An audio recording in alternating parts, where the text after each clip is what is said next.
Dave TV, la chaîne qui nous rassemble. Nous vous remercions pour votre présence et votre engagement à nos côtés.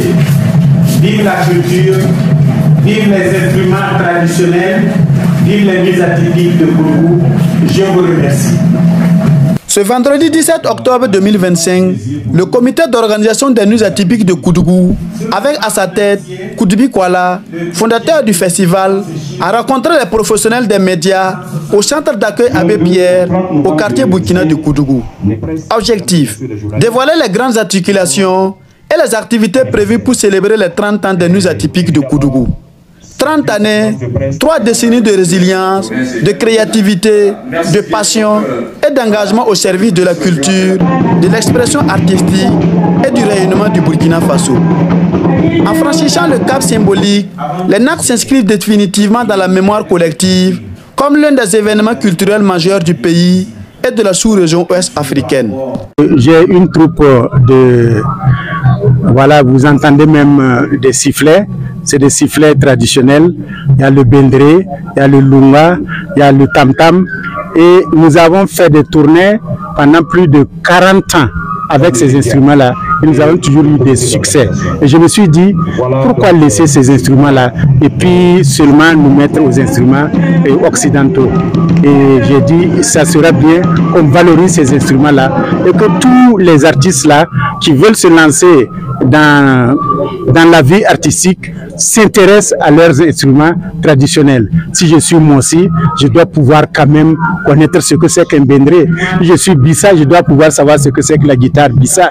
Je suis Bourossi, je dois savoir ce que c'est que le grand tam-tam Bourossi. Tout ça, c'est très très important pour nous. Et je suis sûr que si les gens se mettent dedans, ils peuvent faire des tournées.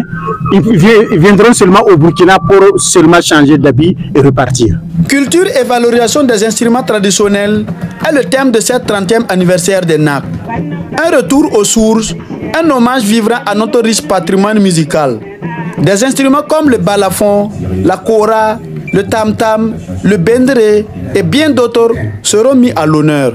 D'abord, tous ceux qui viennent, la plupart sont déjà venus aux nuits atypiques. Et ceux qui reviennent, c'est qu'ils nous ont beaucoup pris, ils ont compris l'éthique même des nuits atypiques de Koudougou. Et on a tout fait pour qu'il y ait beaucoup plus de groupes burkinabés que de groupes d'ailleurs. Je dis tout cela parce qu'à chaque fois qu'on va dans des festivals ailleurs, on ne voit aucun burkinabé. Et c'est nous qui invitons toujours les gens à venir ici. Et quand nous allons ailleurs, nous ne voyons pas là-bas. Pourquoi? Nous avons des valeurs ici à montrer d'abord au Burkina et à montrer aussi maintenant avec les réseaux sociaux. On peut savoir qu'un artiste qui est bon ici peut l'être ailleurs aussi. C'est ça qui a motivé le choix des artistes qui vont venir aux nuits atypiques de Koudougou. Le coût de cette édition est estimé à 174 142 050 francs CFA. À quelques jours de l'événement, ce budget n'est pas encore totalement couvert, l'a indiqué le directeur des NAC, Koudibi Kuala. L'organisation en appelle donc au soutien de tous, en particulier de leurs partenaires. Plus de 40 artistes sont attendus sur les différentes scènes pour le plus grand bonheur des festivaliers. Le prix d'entrée au site est fixé à 500 et 1000 francs et gratuit pour les 4 premiers jours. Dans quelques jours, Koudougou vivra au rythme des 30 ans des nuits atypiques de Koudougou avec de nombreuses innovations à découvrir, prévues pour se tenir du 22 au 30 novembre 2025 à Koudougou.